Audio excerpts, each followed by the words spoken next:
వనపర్తి జిల్లాలో కలెక్టర్ ఆదర్శ సురభి పర్యటించారు. పట్టణంలోని మార్కెట్ యార్డును సందర్శించి ధాన్యం కొనుగోళ్ల పరిస్థితిని సమీక్షించారు.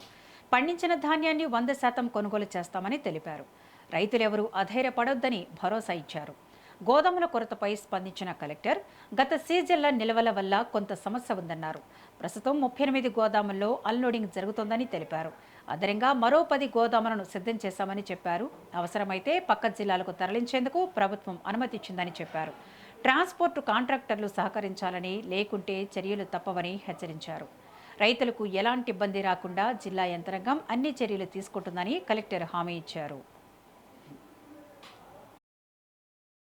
ప్రభుత్వ ఉద్యోగాలకి కూడా అందరికి కూడా సెలవు ఉన్నా సరే మన రైతులు వారి యొక్క ధాన్యం సేకరణ కోసం అందరం కూడా తహసీల్దార్లు కావచ్చు, సివిల్ సప్లై స్టాఫ్ కావచ్చు, మేము చేసేవారు ప్రతి ఒక్కళ్ళు, పోలీస్ సభ్యులు కూడా అందరు కూడా ఈ రోజు వర్కింగ్ డేగా అనౌన్స్ చేసుకొని ఏదైతే మూవ్మెంట్ ఉందో లారీల మూవ్మెంట్, వాటి అన్లోడింగ్ కూడా టైం టు టైం మానిటర్ చేసుకుంటూ ఫాస్ట్ గా చేయాలని అందరం ప్రయత్నిస్తా ఉన్నాము. ఇప్పటి వరకు మన జిల్లాలో దాదాపు 1,50,000 మనం కొనుగోలు జరిగింది. ఇంకా ఒక 1,00,000 మెట్రిక్ టన్నులు వచ్చే అవకాశం మనకుంది. దానికి సంబంధించి మనం ఒక 38 గోడౌన్లు, మిల్లులలో ఇప్పుడు అన్లోడింగ్ అనేది ప్రక్రియ జరుగుతుంది. ఈ రోజు ఇంకొక 10 ఐడెంటిఫై చేసి ఈ రోజు సాయంత్రం కల్లా దాదాపు 45 చోట్ల అన్లోడింగ్ మనకి జరుగుతా ఉన్నది. మనకి హమాలీస్ షార్టేజ్ ఉండడం వల్ల లేబర్ మనకి బీహార్ ఎలక్షన్స్ కి అక్కడికి వెళ్లి రిటర్న్ రావడం కొద్దిగా ఆలస్యం అవ్వడం వల్ల, అదే విధానంగా గత 4 సీజన్ల నుంచి ఇది వరకు 3 సంవత్సరాల క్రితం మనం చూస్తే మనకి ఖరీఫ్ లో 1,50,000, రబీలో 23-24 సంవత్సరంలో ఖరీఫ్ లో 1,50,000, రబీలో 90,000 మెట్రిక్ టన్నులు మనకు రావడం జరిగింది.